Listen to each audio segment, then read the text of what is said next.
Hola, buenas tardes.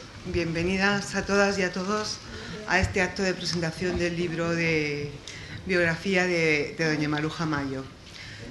Ya estamos aquí de nuevo, las mismas. Efectivamente somos las mismas y venimos a hablar de nosotras. De una autora que es de las nuestras y de una que fue de las nuestras, que estuvo y está por ser de las nuestras, porque las nuestras siempre están detrás, siempre están ocultas.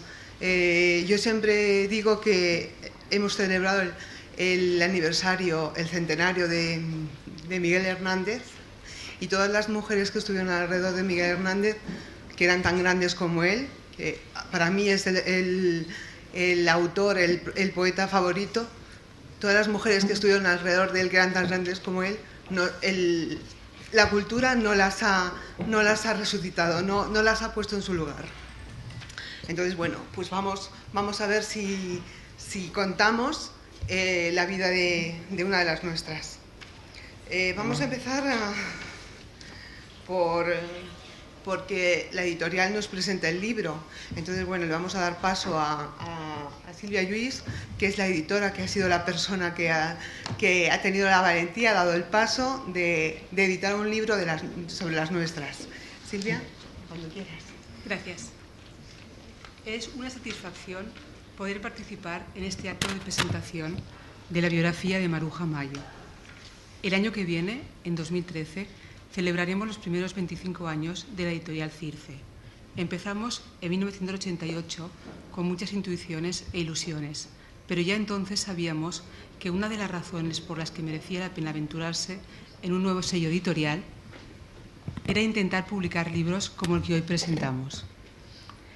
Desde el principio tuvimos la fortuna de conectar con la generosidad, la curiosidad y la energía de los libreros y de los lectores, aunque nuestro catálogo incluye otras facetas de la actividad literaria editorial. Se nos conoce sobre todo por la colección de biografías. Tuvimos la suerte de empezar nuestra andadura con 3 títulos que marcaron nuestra línea editora. 3 mujeres muy distintas: Frida Kahlo, Isabel Eberhardt y Edith Sedgwick. Por aquel entonces, centrarse en una colección de biografías de mujeres era inusual, aunque luego otras editoriales se sumaron a este camino. Enseguida conectamos con muchas lectoras y confirmamos lo que hasta entonces solo habíamos intuido, que la vida de muchas mujeres excepcionales interesaba, apasionaba y permitía revisar nuestros puntos de vista sobre la historia colectiva a través de experiencias individuales. En los primeros años nos centramos en buscar protagonistas en los mejores catálogos de editoriales extranjeras, norteamericanas y europeas.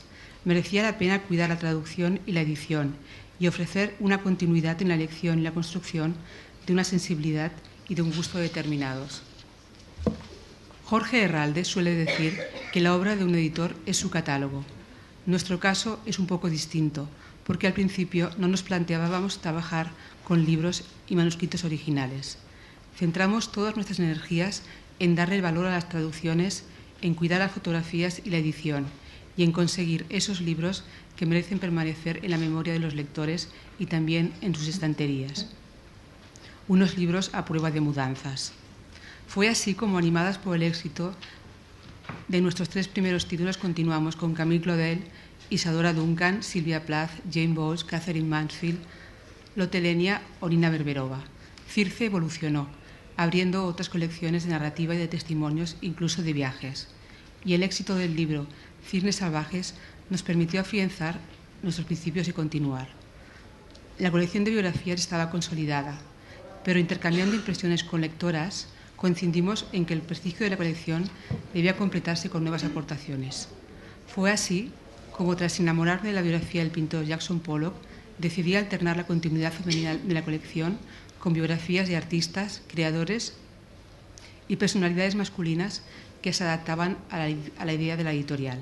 De manera que a partir de ese momento pudimos propiciar secuencias como Jackson Pollock, Tina Modotti, Pasolini, Georgia O'Keeffe o Jack Kerouac.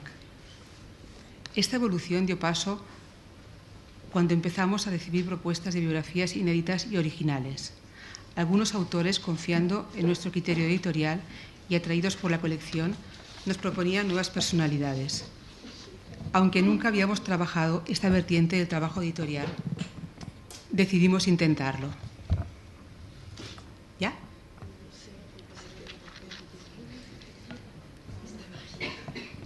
Miquel Dalmau nos propuso una biografía de Jaime Gil de Biedma. Entendimos que era una oportunidad que no podíamos dejar escapar. Publicamos uno de los libros de los que más satisfecha me siento porque es perfectamente coherente con el resto de títulos de la colección, no solo por el tipo de aproximación que hace Dalmau, sino por la dimensión literaria y humana del protagonista de la biografía. Y llegamos finalmente a Maruja Mayo, a la Maruja Mayo de Shirley Manguini. Repito que llevábamos unos años deseando que nos propusieran nuevas personalidades o que finalmente se hiciera justicia biográfica con creadoras que, por razones diversas, habían sido olvidadas, ninguneadas o tratadas con aproximaciones parciales e incompletas.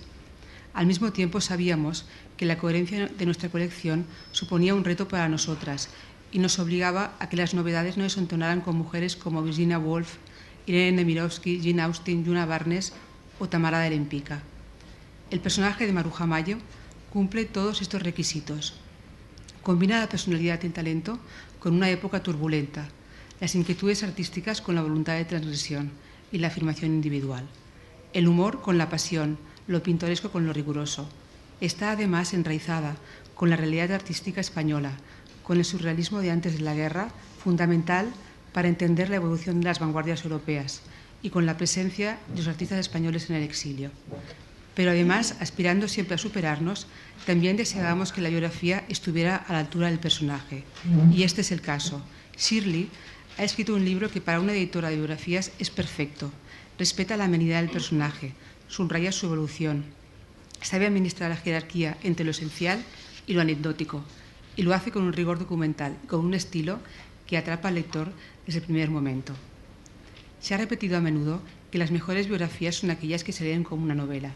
Sin embargo, en Circe sabemos que el gran encanto de las biografías es precisamente que nada es ficción y que todo ha ocurrido de verdad, y si el biógrafo es bueno, puede demostrarse. Efectivamente, las protagonistas de libros como esta biografía de Maruja Mayo tienen vidas y señas de identidad novelescas. A menudo actúan con un sentido histriónico de la posteridad, pero a diferencia de lo que ocurre con muchas novelas, biografías como la de Shirley nos ayudan, a partir de la experiencia excepcional de un artista como Maruja Mayo, a conocernos y a comprendernos mejor. Esta voluntad de conocimiento y comprensión, de búsqueda y curiosidad, seguirá siendo mientras podamos la voluntad de las personas que trabajamos en Circe. Muchas gracias por tu libro y por tu confianza, Shirley, y muchas gracias a todos.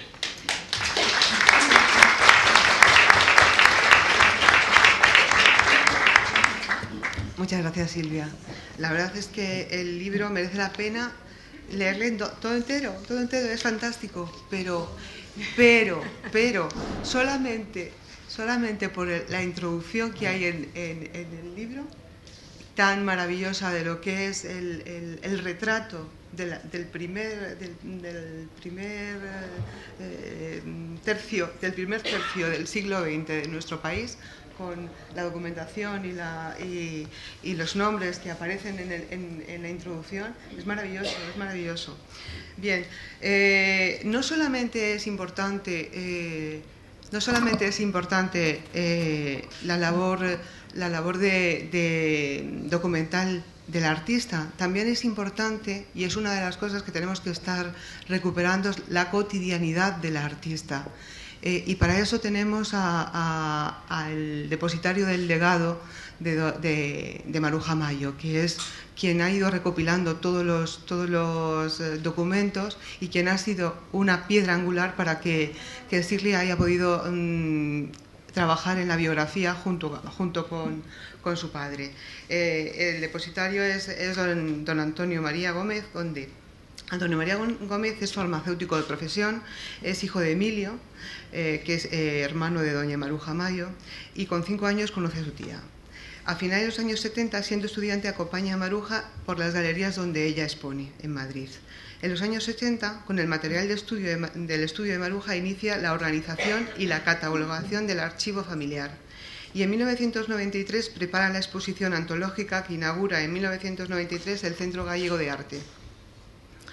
En 1995 fallece Maruja. Él y su hermana Elena se hacen cargo de la incineración y la posterior sepultura en la tumba familiar.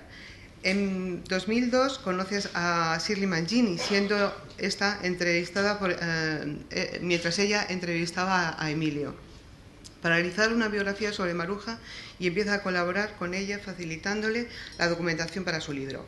En los años siguientes, su dedicación a la recuperación de documentos y de fotos de Maruja es total. En 2007 inicia la creación de un archivo digital. Al fallecer su padre, en el 2010 añade su biblioteca y los documentos al archivo familiar, convirtiéndose desde entonces en el depositario del legado de la pintora. Les presento a don Antonio, que va a hablar de la cotidianidad de Maruja. Buenas tardes a todos. En primer lugar, deseo agradecer a la Casa de América, a la Fundación Eleanor Roosevelt y a la Editorial Circe el apoyo y la colaboración para organizar este acto. En segundo lugar, quiero agradecer a todos su asistencia y su interés por la figura de Maruja Mayo. La mayoría de ustedes la conocerán como una de las grandes pintoras españolas, perteneciente a la generación del 27. Pero Maruja Mayo fue mucho más que una pintora. Era una persona de gran inteligencia, de espíritu alegre y libre, dotada de una enorme vitalidad y con una mente muy abierta, que fue capaz de romper todas las barreras que la impedían como mujer participar en la sociedad cultural de su época.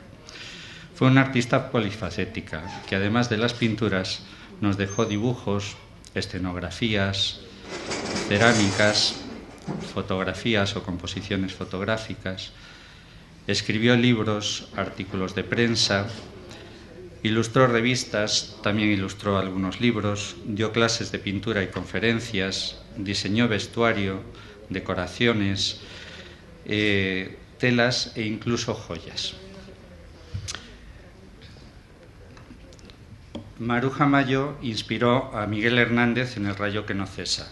Colabora con Rafael Alberti en La pájara pinta y en las estampas cinemáticas, y participó con Jiménez Caballero en la película de Esencia de verbena, que creó en aquella época.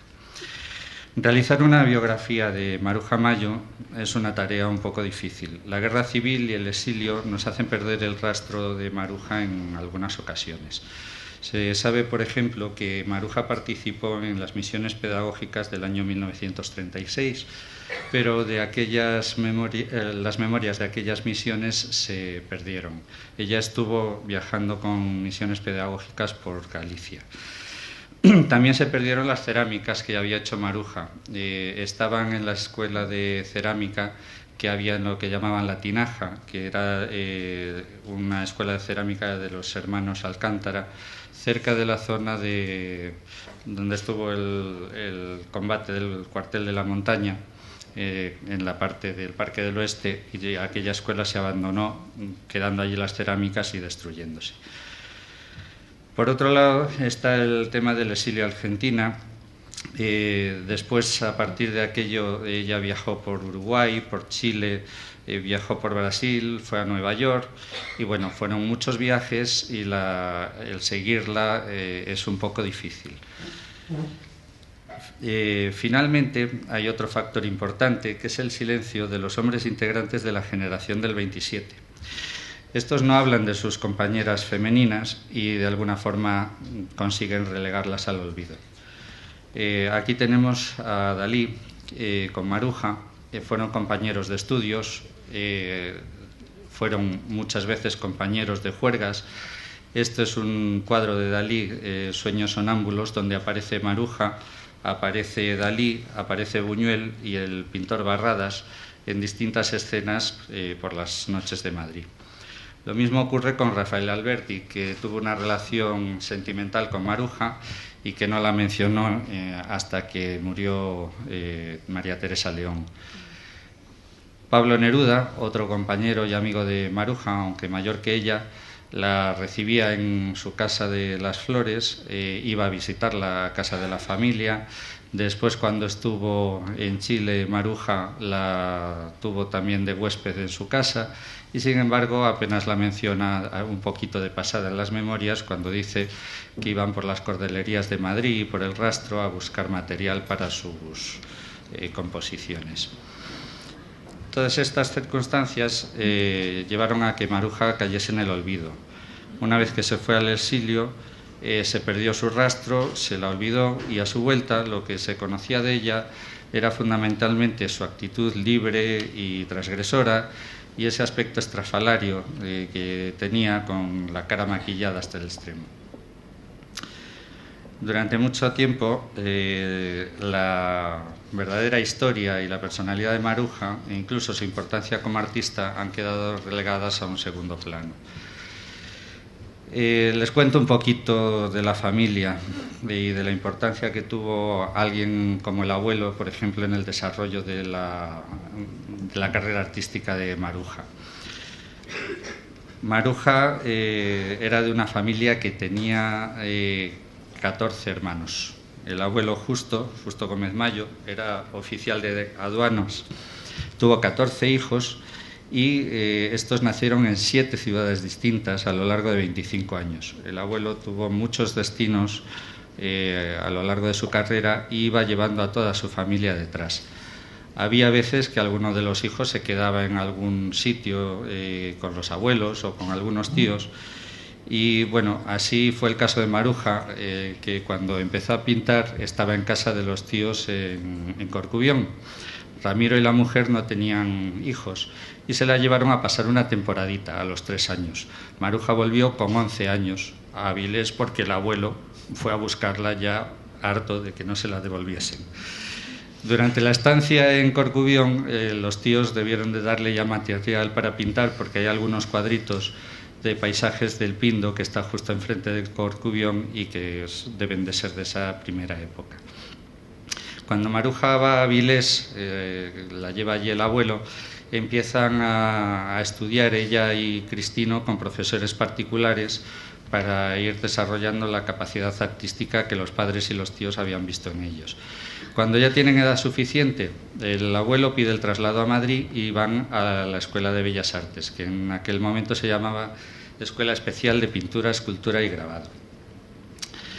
Después, el abuelo la acompaña cuando le dan la beca para ir a París, una beca que le concedió la Junta de Ampliación de Estudios para ampliar sus estudios en escenografía. Entonces él fue con ella para asegurarse de que quedaba allí bien instalada. Justo, otra persona de la familia que influyó mucho en ella, era un año menor que Maruja y de joven pues eran muy amigos y andaban muchos ratos juntos.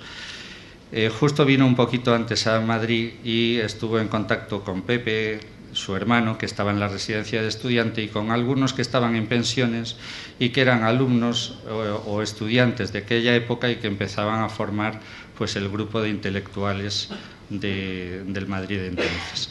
También iba con Maruja a practicar algunos deportes, porque Maruja era una persona muy deportista. A ambos les gustaba mucho la natación. Justo le introdujo en muchas tertulias que de otra forma Maruja no había podido entrar como mujer. Maruja tenía un sistema muy especial de hacer sus cuadros. Recababa mucha información. A veces las conversaciones que tenían en Velázquez a mí me llamaba la atención, porque en la última época yo ya con los conocimientos de farmacia me daba cuenta de que Maruja sabía muchísimas cosas de antropología, de fisiología y de cosas que no concernían para nada al arte, ¿no? Bueno, ella cogía toda esa información, la iba plasmando en dibujitos, en apuntes, en notas, iba haciendo sus esquemas, iba haciendo sus composiciones de colores, como esta, por ejemplo, las 5 razas, donde va estudiando qué colores o qué orientación va a dar a su proyecto, y después va generando una serie de cuadros, que son los retratos bidimensionales, donde va buscando reflejar la belleza y la perfección de las distintas razas. Todos los cuadros empezaban siempre con unos trazados armónicos muy elaborados, después de ahí salía el cuadro y en algunos casos tenía el proyecto de llevarlo incluso a la creación de algunos murales, que en general no llegaron a realizarse, pero su gran obra mural fue el cine Los Ángeles en Buenos Aires, que tuvo un éxito extraordinario. Además estaba hecho como una especie de collage con elementos de distintos tipos, como pieles, papeles y demás, pegados unas cosas encima de otras.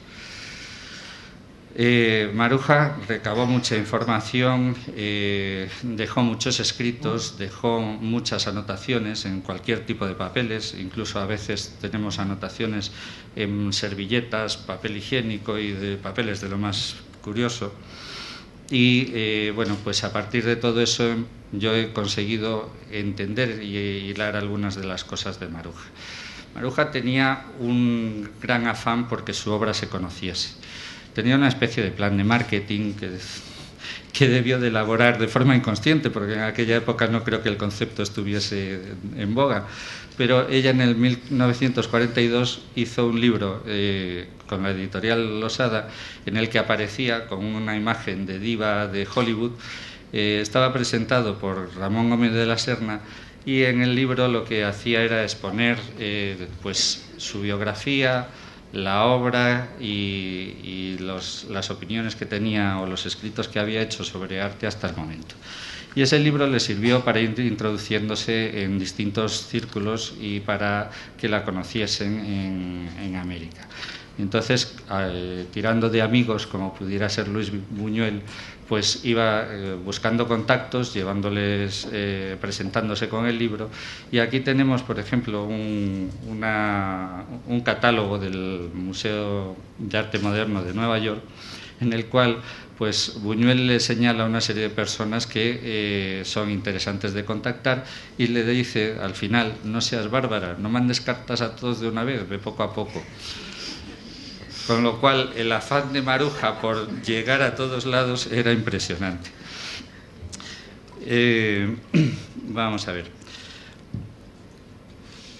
Después de todos esos viajes y todos esos éxitos y conferencias y homenajes que tuvo en su deambular por América, ella hizo 2 álbumes de recortes de periódicos muy grandes y muy completos, que también nos han permitido el reconstruir su andadura por América en una época que de otra forma, por la lejanía y por la falta de documentos, hubiese sido muy difícil de conocer.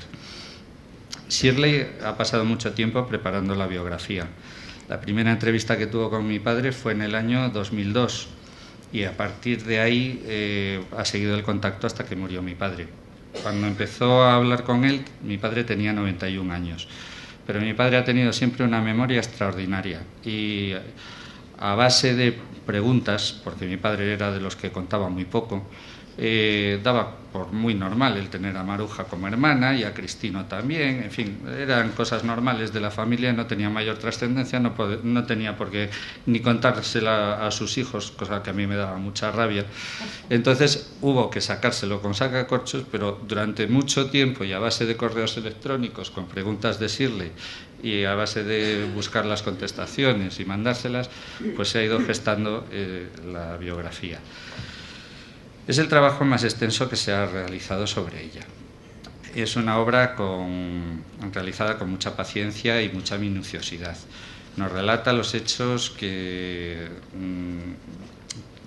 Maruja, con una referencia muy detallada a las fuentes, y aporta una amplia bibliografía. Quería contarles también, ya desde un punto de vista un poco más familiar, cuando Maruja volvió a España, se encontró con que los hermanos se habían trasladado a Velázquez, la casa familiar se había trasladado a Velázquez, y allí seguían viviendo pues Justo y Cristino, y también 6 hermanas. Vivían 8 solteros en la misma casa. Era una casa muy grande, y en esa casa había mucha obra de Maruja de la primera época. Emilita, la mayor de todas, que era además mi madrina, pues se encargó de conservar muchos documentos y muchos cuadros y muchas fotos familiares, y también me aportó mucha documentación para el archivo familiar. Algunas cosas, por ejemplo, documentos de este estilo nos han llevado a saber de la familia Mayo hasta el año 1750 y de la familia Gómez hasta el 1800, que creo que está bastante bien. Esto es un cuadro de Milita de unas dimensiones enormes que estaba allí en Velázquez, y este es otro un poco más pequeño. Había varios cuadros de la familia hechos por Maruja usando a los hermanos como modelos para sus retratos. Cuando venía Maruja a Velázquez, pues justo traía películas que compraba o alquilaba y nos las ponía. Películas de cine mudo que le encantaban a Maruja, algunas de La aventura del espacio, que también yo creo que han quedado reflejadas en la última época de la obra de Maruja, y otras de risa, de Disney, de Mr. Magoo y demás. Y Maruja a veces nos hacía dibujitos a los sobrinos de los personajes de las películas.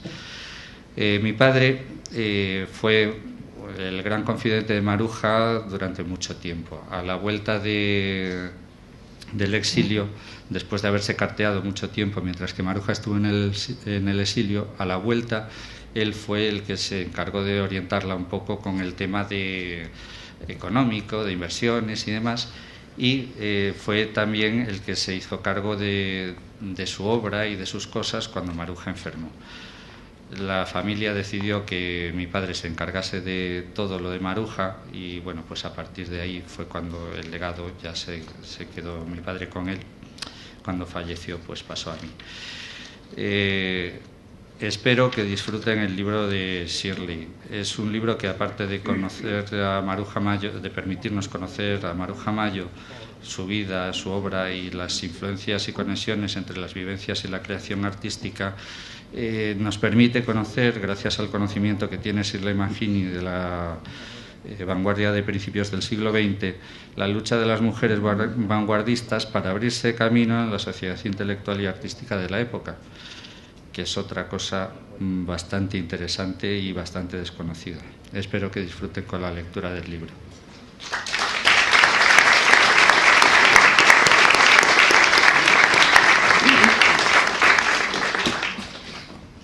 Muy bien, muchas gracias, Antonio. Efectivamente, las vanguardias de las revolucionarias, de las insumisas, de las insurrectas, es lo que retrata Shirley en el libro. Y bueno, creo que Maruja era una de las protagonistas en aquella vanguardia de principios del siglo XX. Vamos ahora a darle la palabra a Marian López Hernández Caro. Marian López Hernández Caro es profesora titular de Didáctica de Expresión Plástica de la Universidad Complutense de Madrid. Ha sido directora durante 4 años del Instituto de Investigaciones Feministas de la Universidad Complutense y es coordinadora del Máster de Arte Terapia y Educación Artística para la Inclusión Social. Es la directora del Grupo de Investigación Consolidado que aborda el arte, el género y la inclusión social. Es también la directora de la colección Posibilidades de ser a través del arte, sobre el arte y la equidad, de la editorial Eneida, que recibió en el 2010 el premio a materiales didácticos con valor coeducativo de la colección de género de la editorial Fundamentos. Ha disfrutado también de estancias de investigación en Nueva York, en el MoMA, en Londres, en el Museo también de Arte, en Múnich y en Berlín.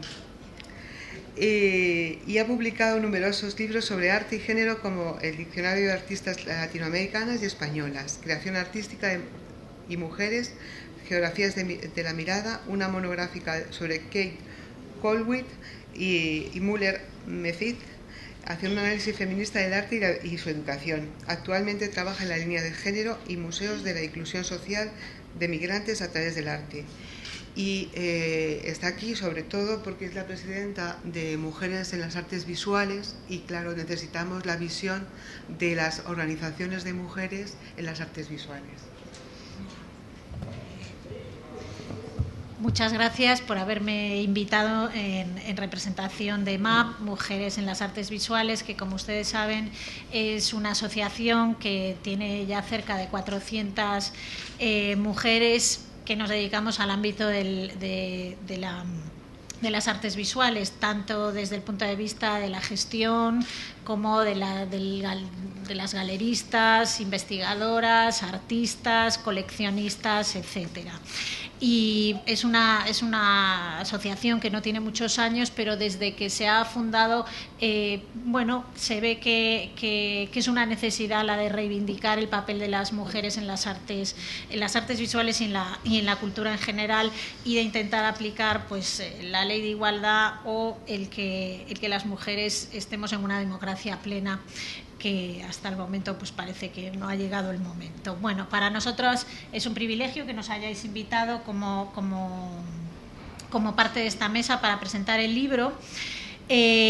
Bueno, cuando me hicieron esta invitación, yo estaba trabajando sobre cómo muchos teóricos de la creatividad analizan la vida de los artistas. Entonces me pareció que era una ocasión interesante, a la vista del libro de Shirley Manghini, bueno, cruzar quizá cómo algunos teóricos de creatividad analizan determinados momentos en la vida de una persona que hacen, primero, que llegue a decantarse por la creación y después que desarrolle un trabajo creador y que éste sea reconocido, lo cual no necesariamente va unido lo uno con lo otro.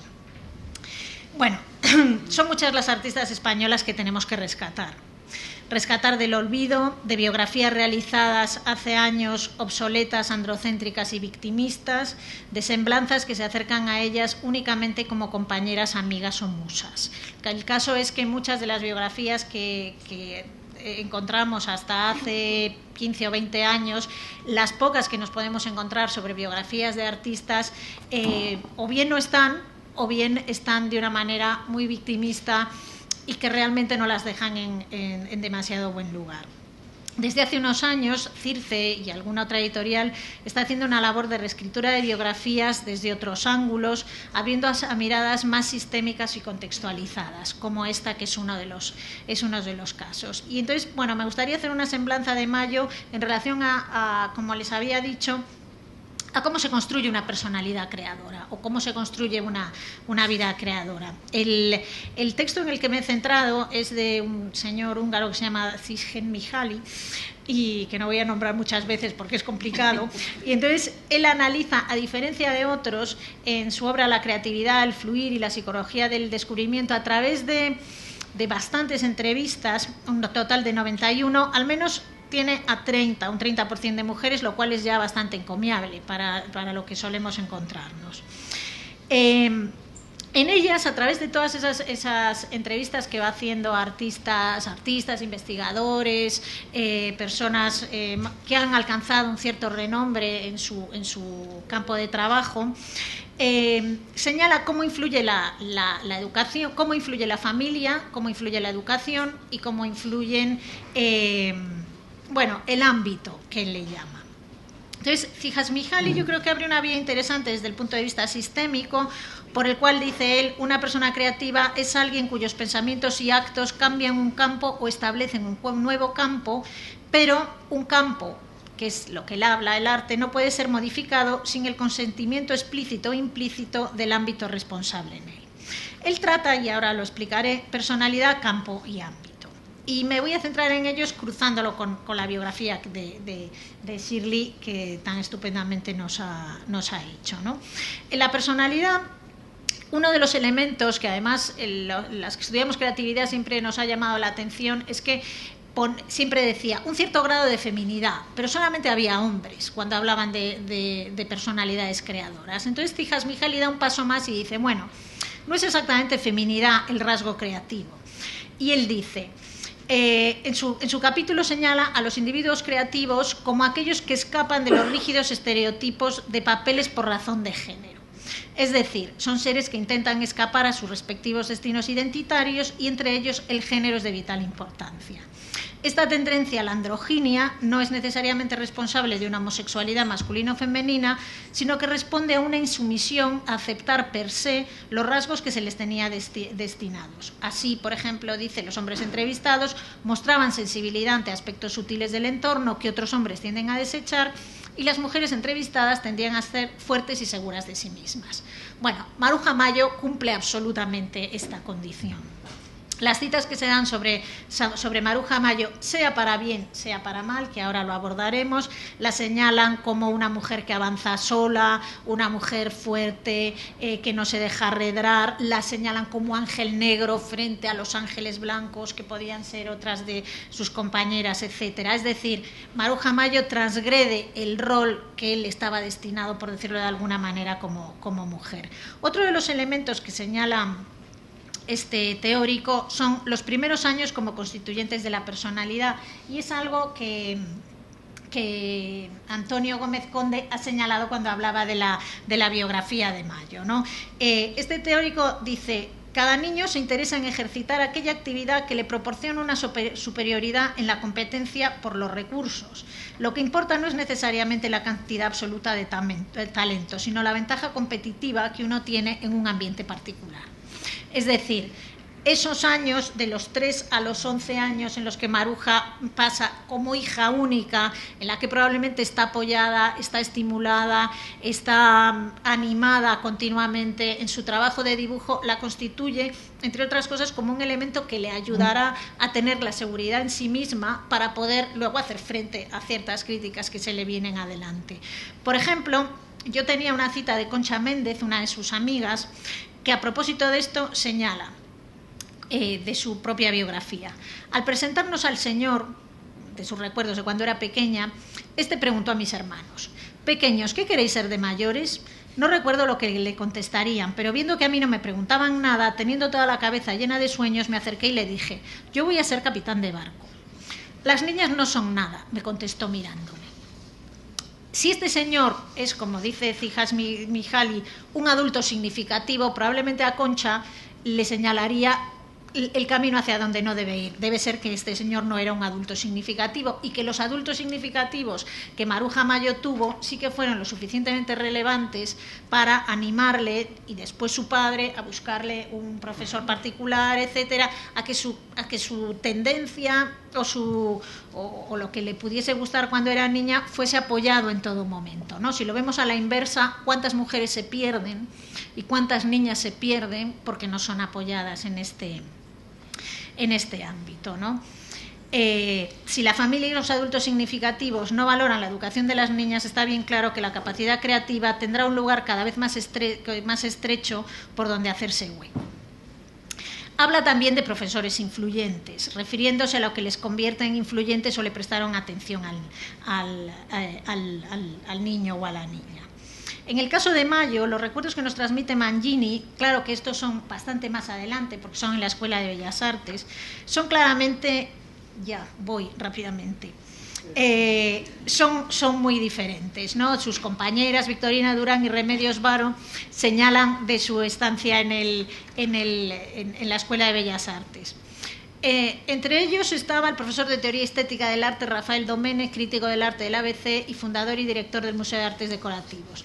Domènech no era feminista, detestaba el elemento masculino en la escuela y no creía que pudieran ser pintora ni escultora ninguna mujer. Bueno, de estas hay bastantes citas. Otra compañera decía: éramos muy pocas a la que nuestros padres nos dejaban estudiar, y sobre todo una carrera como Bellas Artes. No estaba bien vista. Imagínense que había una compañera que debía asistir con su acompañante femenina. No hubo profesores influyentes en el camino de Mayo, más bien al contrario. Pero Mayo encontró espacios donde reafirmarse y contra los que situarse. Tanto es así que, como señala Mangini, en los años 30 ella se siente legitimada para defender la posición de arte y la posición de artista. Y dice, por ejemplo, cuando le hablan en los años 30 sobre su vida personal: ¿y no le da a usted vergüenza fastidiarme así preguntándome sandeces? A mí que vengo escapando de la muerte, a mí esas preguntillas. Cuando mis ojos están todavía viendo a niños mutilados, hombres asesinados, mujeres que corren llorando, nada recuerdo, nada puede recordarse, sino que mi patria se ahoga en su propia sangre. Es decir, Mayo no es ingenua y sabe la situación que le ha tocado vivir. Es provocadora, segura de sí misma y va hacia adelante. Otro de los elementos, y esto lo tengo que decir, que Csikszentmihalyi señala son los cónyuges sostenedores. Y señala cómo con casi todos los creadores hay una persona que le ayuda a seguir. Normalmente, cuando es la mujer, realmente es bastante difícil encontrar un cónyuge sostenedor. Y Y de hecho, en muchos casos lo que se encuentra es una posición en contra a ese trabajo continuo que hay que hacer. Tenía unos cuantos ejemplos, pero lo que es interesante es que Maruja Mayo no tendrá un cónyuge sostenedor, como la mayoría de sus compañeros varones, y probablemente muchos de la generación del 27, que encuentran en sus compañeras espejos donde reflejarse engrandecidos. Pero Maruja Mayo tampoco tendrá un cónyuge obstaculizador, término que debiera ser acuñado en el caso de las mujeres creadoras. Tampoco tendrá una maternidad de la que la sociedad se sirva para culpabilizarla. De ella se citan relaciones diversas, pero además de compañeros que le apoyan en diversas etapas de su vida y de los cuales tenemos testimonio en este libro, no hay una pareja. Y por cerrar en el ámbito, Csikszentmihalyi señala que un creador o una creadora puede ampliar muchísimo un campo de trabajo, pero el ámbito es el grupo de críticos que le dan legitimidad. Y entonces no solamente hay que ampliar el campo, sino ser legitimado por el ámbito. En ese aspecto, Maruja Mayo se encuentra con muchos apoyos, pero se encuentra con multitud de obstáculos. Y no puedo no ver algunas de las críticas de arte, de las críticas que le hacen, hablando de sus grotescas zamarrones liliputienses, de los rancios productos de alfarería ibérica, o cuando hablan incluso al aspecto físico de Maruja. ¿Dónde está Maruja Mayo? Aunque no tiene más talla que Caperucita, de todos modos se la suele ver, porque lo primero que denuncia su presencia son unos ojos negros, vivaces, vivarachos, burlones y cuando están quietos, melancólicos.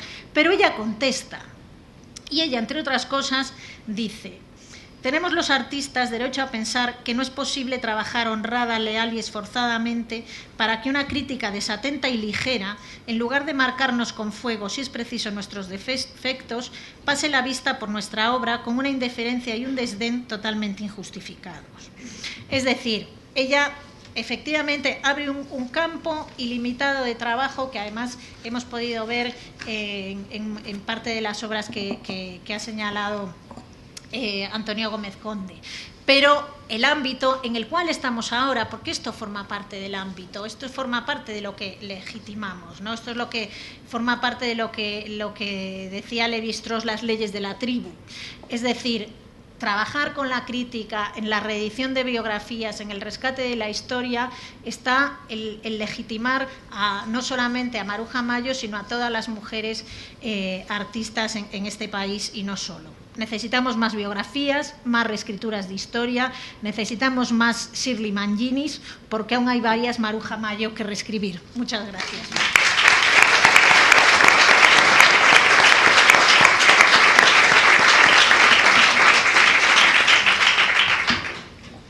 Y necesitamos también la visión de una organización de mujeres que se dedica a las artes visuales para hacernos el retrato de un artista desde otra visión, no desde la biografía.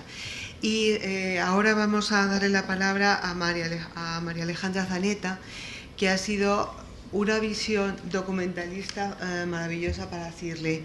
Ella es experta en cultura española. Entonces, bueno, ha trabajado mano a mano con Shirley en la documentación junto con Antonio del libro. María Antonia se licenció y recibió el título de profesora de pintura en la Escuela Nacional de Bellas Artes Prilidiano Pueyrredón de Buenos Aires, en Argentina. Continuó sus estudios en Estados Unidos, obteniendo el doctorado de licenciatura española de la Universidad de Iowa en Estado. Actualmente es profesora de Cultura y Literatura Española en la Universidad de Akron. Zaneta es la autora de La pintura y la prosa de Santiago Rusiñol, un análisis comparativo de la Universidad de Valladolid en 1997, y de numerosos artículos que analizan comparativamente las afinidades artísticas y temáticas entre la literatura y la pintura en la obra de Juan Ramón Jiménez, Ramón Valle Inclán y Santiago Rusiñol. También de Carmen Martín Gaite, Remedios Varo y Eduardo Arroyo, junto con Rosa Chatel y Ángeles Santos. En el 2006 publicó La otra cara de la vanguardia, estudio comparativo de la obra artística de Maruja Mayo, Ángeles Santos y Remedios Varo. En la actualidad está trabajando en un proyecto de investigación que analiza comparativamente las características formales y temáticas sobre la producción artística y literaria de las pintoras y poetas de la vanguardia española. Alejandra.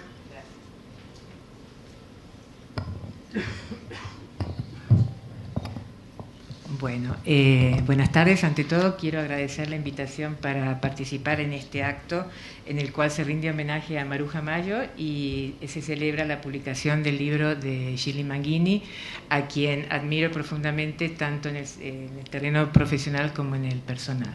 Y bueno, también agradezco la presencia de todos ustedes aquí y el compartir este panel con tan prestigiosas personalidades.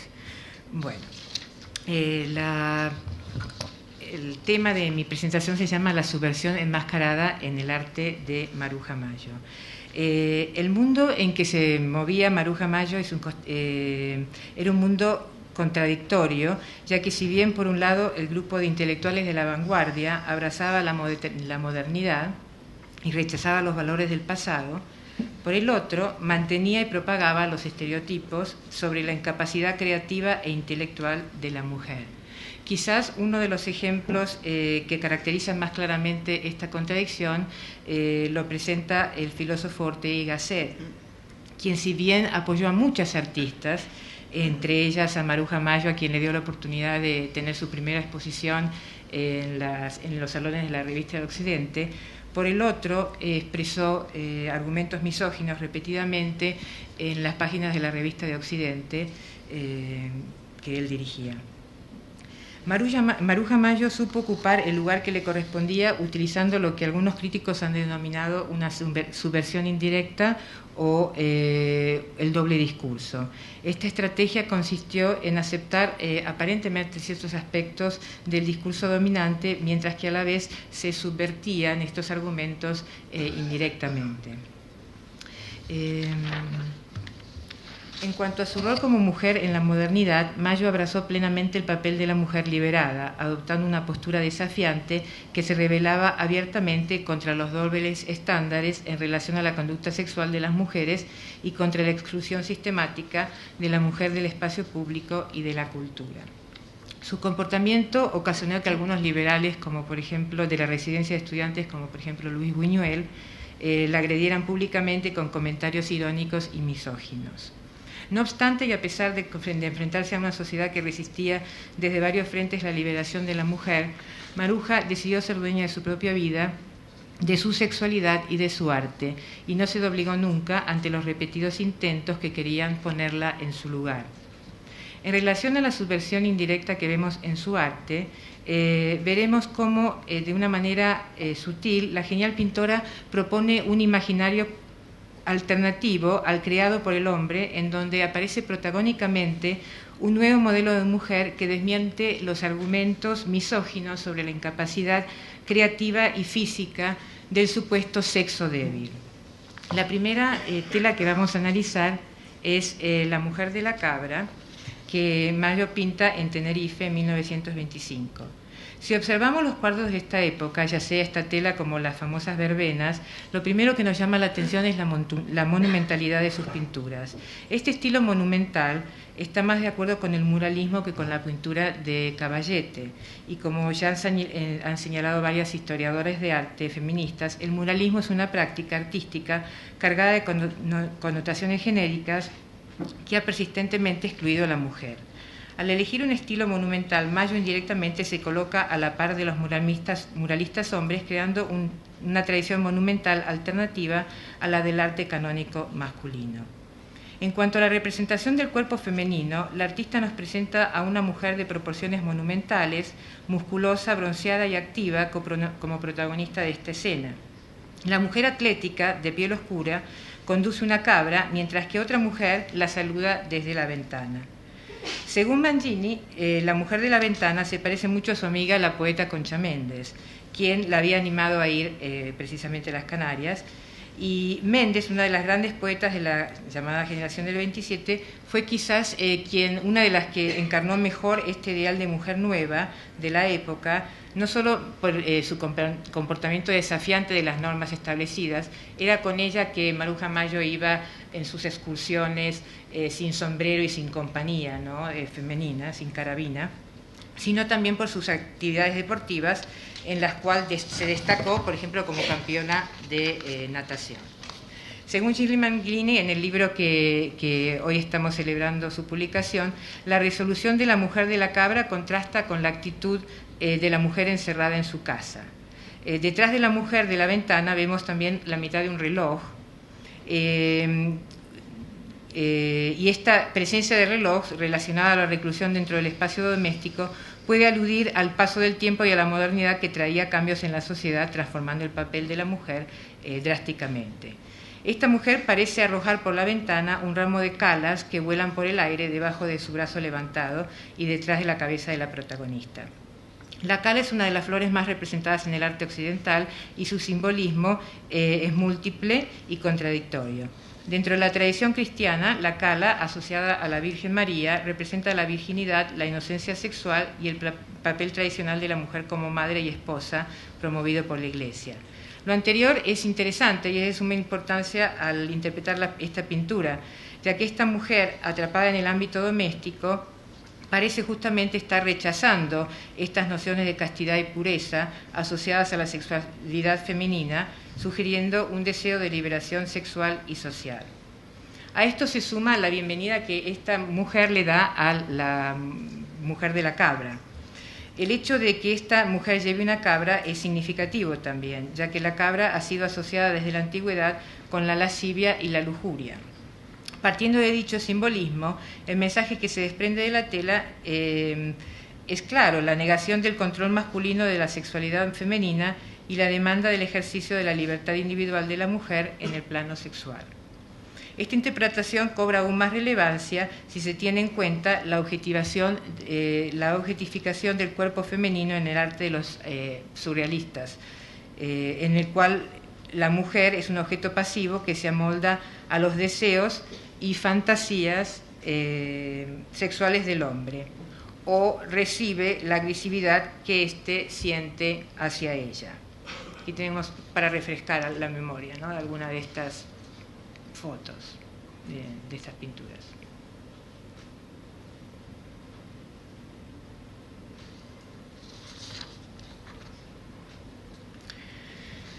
Si comparamos la mujer de Mayo con la de sus contemporáneos hombres, la mujer de Mayo es un sujeto activo y deseante, en control de su propia sexualidad, simbolizada a partir de la cabra, y no un mero receptáculo pasivo de los deseos sexuales de un observador hombre.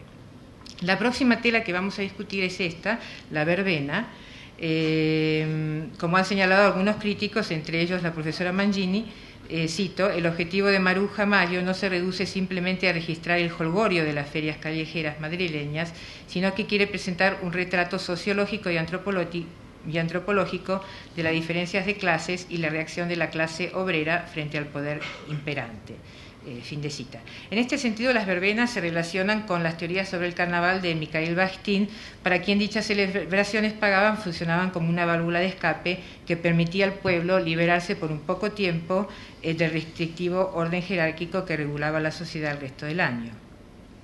El disfraz y la máscara permite a la gente liberarse de su realidad social y transformarse en otro ser.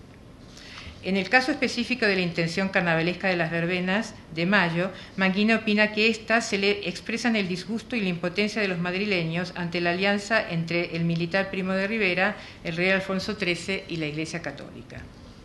Esta verbena representa la romería de la pradera de San Isidro. San Isidro, el santo patrono de Madrid, según la leyenda, había sido ayudado para trabajar las no tan fértiles tierras madrileñas por dos ángeles. Las protagonistas indiscutibles de esta pintura son las dos figuras femeninas que aparecen en el centro de la composición. Estas dos, probablemente, como señala Manguini, representan a Maruja y a su amiga Concha Méndez, que siempre compartían estos paseos, ¿no?, y frecuentaban las verbenas.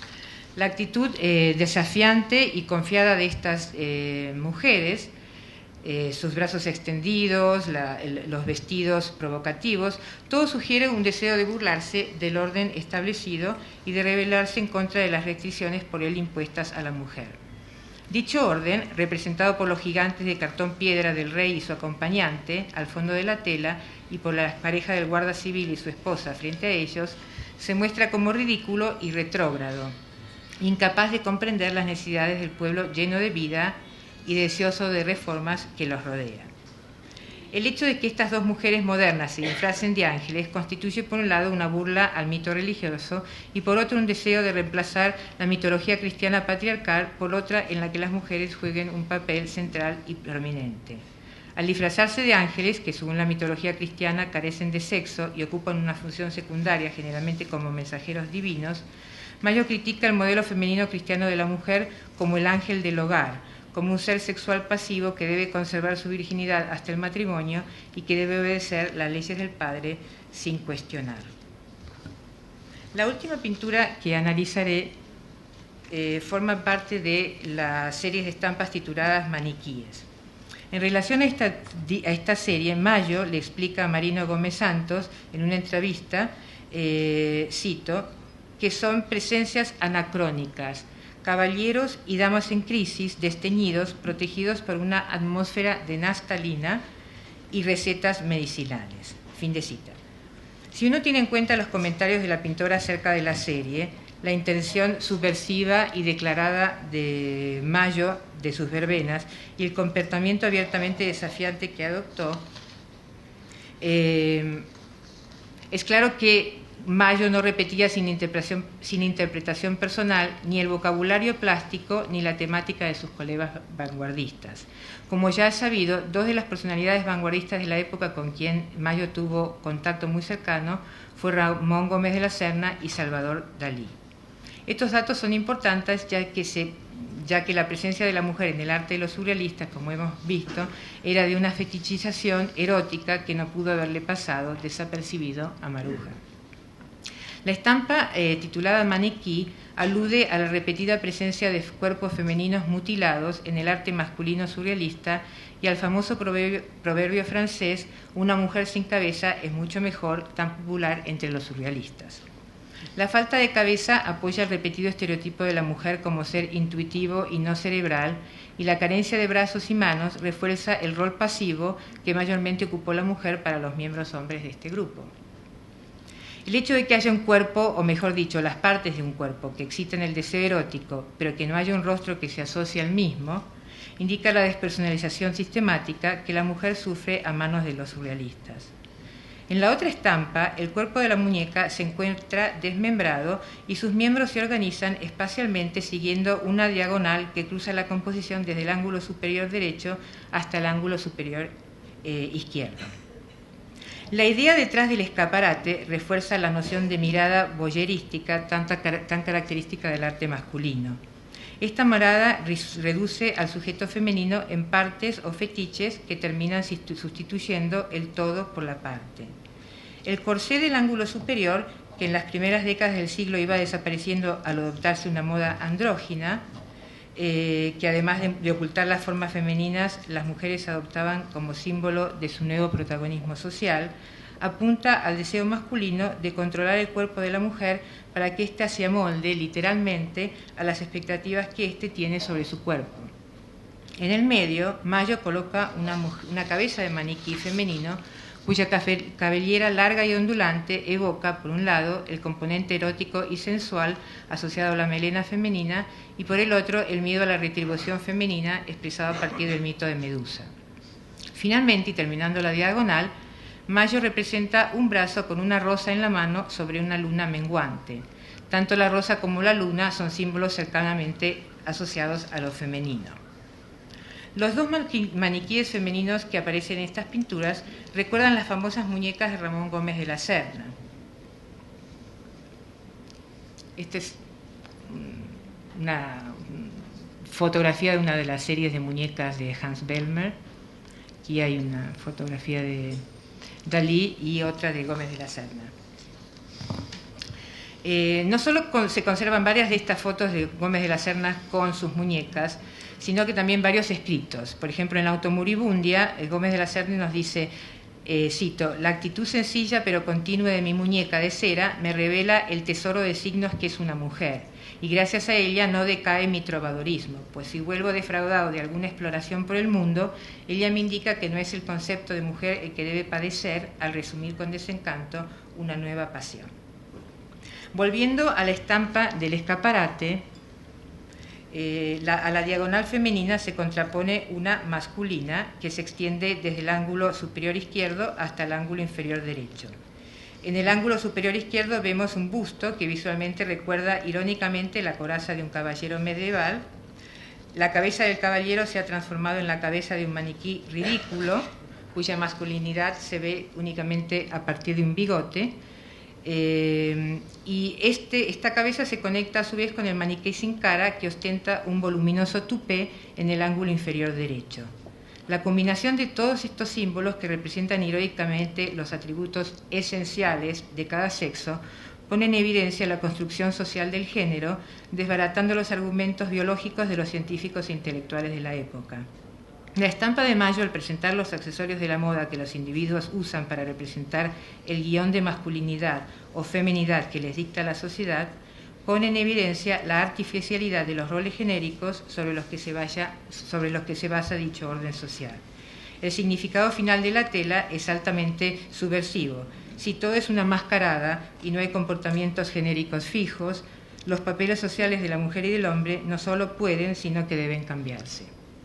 Como hemos visto, a partir de estos pocos ejemplos, Maruja Mayo supo negociar su papel de mujer nueva y de artista genial en un mundo de hombres, ofreciendo un imaginario alternativo revolucionario que, además de proponer un nuevo modelo de mujer, desenmascaró la artificialidad del discurso genérico dominante, destinado a mantener a la mujer al margen de la historia y de la cultura. Muchas gracias.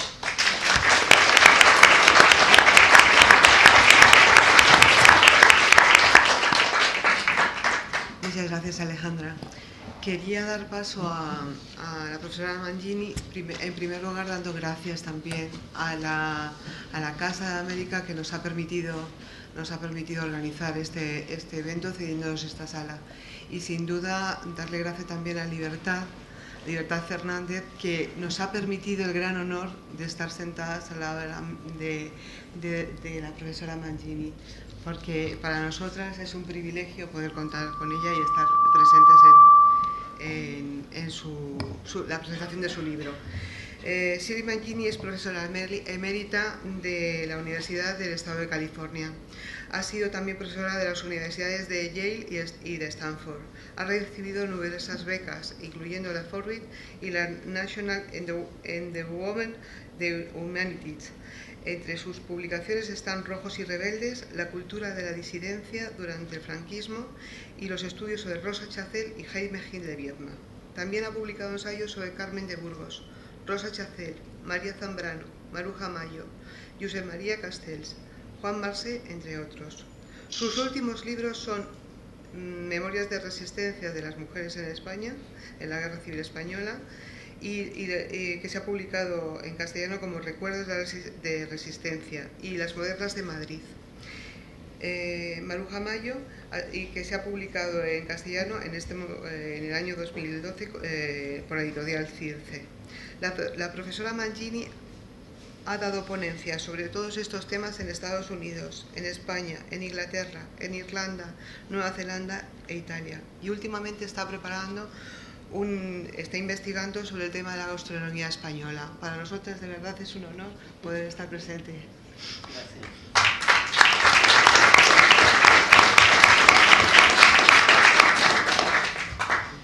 Bueno, primero mil gracias a mi amiga María Luisa Libertad Fernández por su fe, su energía y su capacidad de hacer milagros a pesar de todo lo que está pasando en España. Y a María Pato de la Asociación Eleanor Roosevelt, le agradezco también mucho su labor. A Silvia Luis, que editó el libro con entusiasmo y esmero. A Marian López, que acabo de conocer, de MAF. A Antonio Gómez Conde por todo su apoyo, sus ideas, su generosidad y su entusiasmo con mi trabajo sobre su tía durante tantos años. Y a mi colega y pintora también, Alejandra Zanetta, que ha dejado todo en Ohio para estar aquí con nosotros y hablar de Maruja. A Maruja no la conocí personalmente, cosa que me da mucha pena. En la época en la cual hubiera podido verla, pues yo estaba en otros temas y no hubo ocasión. En 1984 organicé un simposio homenaje a Luis Buñuel en la Universidad de Yale. Luis no pudo asistir porque ya estaba enfermo. También había invitado a otra gente, como el pintor José Hernández, y cuando estaba hablando con Pepe de un curso que yo daba sobre mujeres españolas excepcionales en esa época, de principios del siglo XX, él mencionó a una de las artistas que él consideraba excepcional y decía haberla visto patinando por Madrid en los años 70. Hablaba, por supuesto, de Maruja Mayo. Eso me picó la curiosidad. Luego un amigo médico español aficionado al arte pasó por Los Ángeles y por casualidad me trajo un catálogo de la obra de Maruja Mayo, que me impresionó bastante. Y cuando hice el libro Las Modernas de Madrid, al indagar en la vida y la obra de la pintora más, observé que Maruja era la más moderna de todas y la incluí en el libro.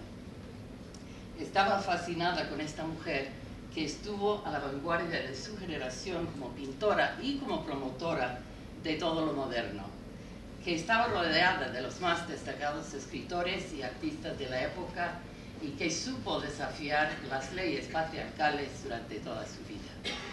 A partir de ahí embarqué en mi proyecto sobre Maruja. El viaje fue sumamente peripatético. Estuve varios años haciendo la investigación sobre el tema y logré completar un borrador en castellano en el año 2004. Al llegar a España, aquel verano, vi que José Luis Ferris había publicado ya una biografía sobre Mayo. Y decidí entonces reescribir el libro en inglés con un enfoque más amplio, incluyendo un estudio panorámico del entorno intelectual de Maruja. Pues me vine a España en el verano de 2006, venía casi todos los veranos entonces, con todo lo que estaba preparando, que era una charla en Castellón, y antes de venir no hice copia del borrador del libro. Y a la vuelta, cuando me acerqué al ordenador, vi que se habían esfumado todos mis archivos. Después de pasar unos meses perdida por la pérdida de todo, decidí rehacer el libro desde el principio. Y fue esta tercera versión, ya muy distinta a la primera y la segunda, la que terminó siendo el libro Maruja Mayo, que se publicó en inglés en el año 2010, que veo que lo tiene una señorita aquí, y en castellano este verano. Perdón, estoy un poco así.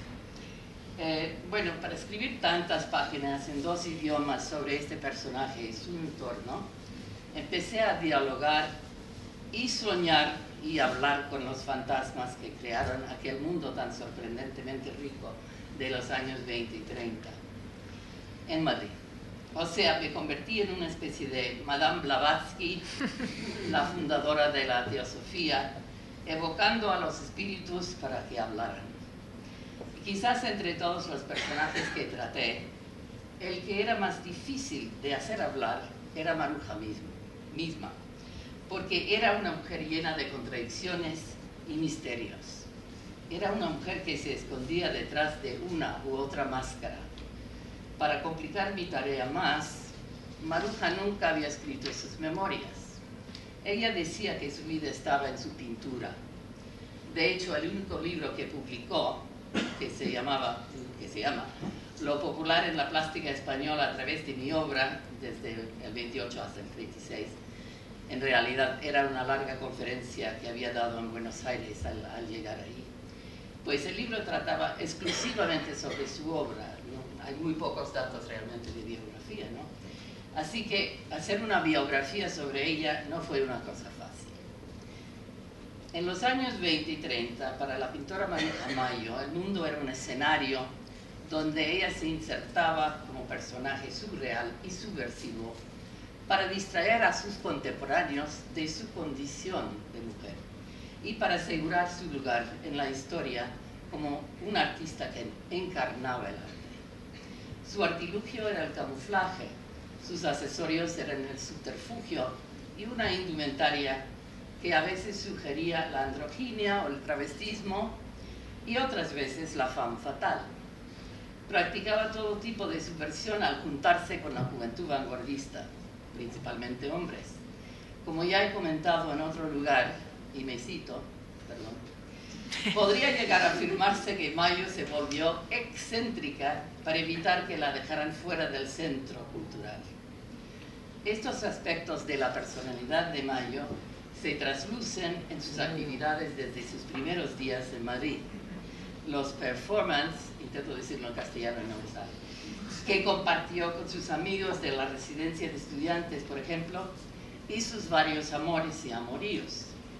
También se revelan en algunas de sus fotografías, donde ella es la protagonista y donde los mise-en-scène que manipula con astucia estética la definen como artista y como objeto de arte. La aparente indiferencia de Mayo ante las leyes patriarcales es también obvia cuando iba con sus coetáneos de la escuela de Vallecas en sus largas caminatas, demostrando una actitud subversiva y un aire enigmático de una creadora que no tenía igual en aquel primer tercio del siglo XX. Maruja Mayo había manifestado su originalidad desde su niñez en Asturias. Bueno, vivió en Galicia, como ya ha apuntado Antonio, los primeros 11 años. Según su hermano Emilio, el padre de Antonio, que me contó muchísimas cosas sobre Maruja con mucho cariño, siempre fue una chica excepcional y voluntariosa. Llegó a la capital en 1922 e ingresó en la Real Academia de Bellas Artes de San Fernando, queriendo absorber e insertarse en aquel mundo. Mayo llegó a Madrid con las ideas muy claras, creo yo, sobre cómo crear una mitología sobre sí misma. En San Fernando pudo defenderse de los maestros machistas mejor que las otras estudiantes, quizás porque tenía tantos hermanos y hermanas, y uno de ellos, Cristino, había ingresado en San Fernando un año después que Maruja. En el año 23 ella empezó a quitarse años, y ya para el año 26 había cambiado su nombre de nacimiento, que era Ana María Gómez González, a su nombre artístico Maruja Mayo, el apellido materno de su padre. Y su encuentro en Bellas Artes con otros inconformistas como Salvador Dalí y la seductora Margarita Manso, y luego el contacto con la pandilla de la residencia de estudiantes y con la poeta Concha Méndez, le motivó a practicar la subversión y la seducción a través del arte del camuflaje. Mayo estalló en el escenario artístico madrileño en el año 28, cuando Ortega y Gasset, profundamente impresionado por sus obras, la invitó a exhibir sus primeras series, estampas y verbenas que hemos visto un poco aquí, en los salones de la Revista de Occidente. La recibieron críticos de arte, novelistas y poetas con gran entusiasmo. La veían como una jovencita de 19 años, tenía 26, de gran talento e inteligencia. Comentaban críticamente sobre su aspecto físico, su energía, su espontaneidad. Ramón Gómez de la Serna la llamó cariñosamente la brujita joven y dijo que sus verbenas eran ferias fantasmagóricas. El eminente crítico Guillermo de Torre alababa su sorprendente talento. Lorca y muchos otros escritores ponían su obra por los cielos. Otros críticos la contemplaban con recelo, a veces hasta con hostilidad, por atreverse a lanzarse al mundo de los hombres. Si bien Maruja supo, a través de sus encantos y su talento, cómo impresionar a medio Madrid, había los que no toleraban que una mujer cruzara la línea patriarcal. Al pintar su serie más surreal, Cloacas y Campanarios, que hay algunos ejemplos aquí en el libro, a fines de los años 20, era justo cuando sus tempestuosas relaciones con el poeta Rafael Alberti estaban acabando. Mayo ya observaba el frenesí político en Madrid por el inminente derrumbe de la monarquía y del pueblo en rebeldía, y lo describe a través de unas metáforas plásticas que revelan la corrupción de la dictadura. No puede estar más claro que Mayo, siempre astuta observadora de lo que pasaba en la calle, anunciaba en cloacas el desequilibrio del complejo Estado, Ejército, Iglesia, que provocaría el establecimiento de la Segunda República. La relación de Mayo con los fundadores de la Escuela de Vallecas señala otro lado de la pintora. Aunque su pintura fue muy urbana y cosmopolita en los años 20, hubo un cambio profundo en los 30.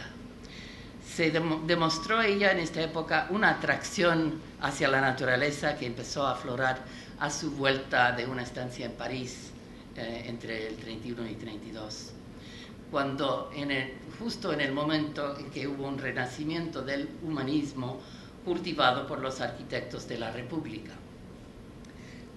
Antes de irse a París y a su vuelta, Maruja se había apuntado a las largas caminatas que iniciaron la Escuela de Vallecas, que eran el escultor Alberto Sánchez y el pintor Benjamín Palencia. Y ellos iban por los arrabales de Madrid, sobre todo Vallecas. Los fundadores de esta escuela fueron acompañados en diversos momentos por otros artistas y escritores que se reunían en el entonces Gran Café del Oriente, entre ellos Alberti, Lorca, Hernández y Neruda. El líder del grupo, Alberto, buscaba entender la naturaleza rural como algo trascendental, rechazando los motivos urbanos para su arte. Se pasaban las tardes en busca de elementos que podían servir como inspiración: huesos de animales, objetos extraviados, artefactos disecados por el intensivo sol de Castilla. Maruja había encontrado con estos descubrimientos rurales un nuevo aspecto metafísico para su arte, y a partir de ahí abandona la ciudad como tema. Maruja ya no representaba esa mujer moderna de la ciudad, sino otra más enigmática, cuya meta era elucidar los aspectos antropológicos más profundos del mundo material y espiritual, al mismo tiempo que cuestionaba las fronteras de género. Y esto se ve en las fotos de Mayo, hechas por su hermano Justo en el año 30 en Cercedilla, donde la familia veraneaba. Como he dicho en otro momento, otra vez me cito, en las fotos Mayo se establece como sujeto de su arte, construye una persona, una identidad nueva, a través de una narrativa misteriosa e inquietante en un contexto teatral, donde se rodea de símbolos inconexos y ambiguos. Utilizando como accesorios unas calaveras de animal y vestida de pantalón o culot, aún la faz de la pintora es misteriosa por la falta de expresión y un maquillaje que sugiere la androginia. Así que en estos años, influida por sus amigos de la Escuela de Vallecas y por su amistad con el pastor poeta Miguel Hernández, se ve un giro en la obra de Maruja, cuando abandonó los temas urbanos y abrazó los del campo, y cuando empezó a utilizar el barro, el esparto y otros elementos naturales para su arte. En el 36, Mayo estaba en Vigo para trabajar con las misiones pedagógicas cuando estalló la Guerra Civil. Aterrada por la violencia que se arremetió contra los defensores de la República, que ella vio con sus propios ojos en Galicia, consiguió exiliarse en Buenos Aires a principios del 37. Ya en los años 40, a principios, después de terminar la serie llamada La religión del trabajo, que había empezado en España y que era un homenaje a los campesinos y pescadores españoles, dejó de pintar cuadros con temas de su país. Sus temas eran el Pacífico y el Atlántico americanos, mujeres indígenas de América, que hemos visto una aquí, y otros elementos que celebraban el Cono Sur. Se entregó Maruja a los viajes a Santiago de Chile, a las playas chilenas, donde se reencontró con Neruda, y a la elegante punta del este Uruguay, donde se veía con los aristócratas de Buenos Aires y Montevideo. Pero era evidente que, por los testimonios que hay, que Maruja siempre padeció un enajenamiento del exilio, a causa del exilio, y a principios de los 60 hizo viajes varios a España. Su vuelta definitiva fue en el 65, cuando era una desconocida en su país. Esto fue por dos razones. Primero, como otros intelectuales republicanos, fue borrada de la historia, y segundo, porque, como se ha mencionado, sus propios amigos la habían borrado de sus historias personales. Pero con la difusión del régimen franquista y la apertura de España, la juventud madrileña la abrazó a Mayo, celebrándola como el epítome de la vanguardia de los años 20. Las relaciones que tuvo Maruja con primero Alberti y luego con Hernández impactaron profundamente en la obra que pintó en los años 20 y 30, es evidente. Y también ella tuvo un impacto impresionante en dos de los libros de poesía más importantes de la época, sobre Los Ángeles de Alberti y El rayo que no cesa de Hernández. Y estos solo son unos de los dos ejemplos más importantes de cómo Maruja influyó en el mundo artístico literario de Madrid de aquellos años. En las últimas décadas, Mayo ha dejado de ser esa colección de anécdotas escandalosas que comentaba la prensa en los años 70 y 80. Maruja Mayo fue una fuerza casi sobrenatural en aquel Madrid, cosa que hoy día se ha hecho claro a través de muchas exhibiciones, escritos, representaciones teatrales, etc.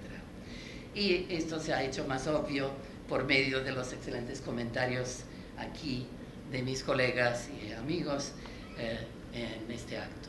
Muchas gracias.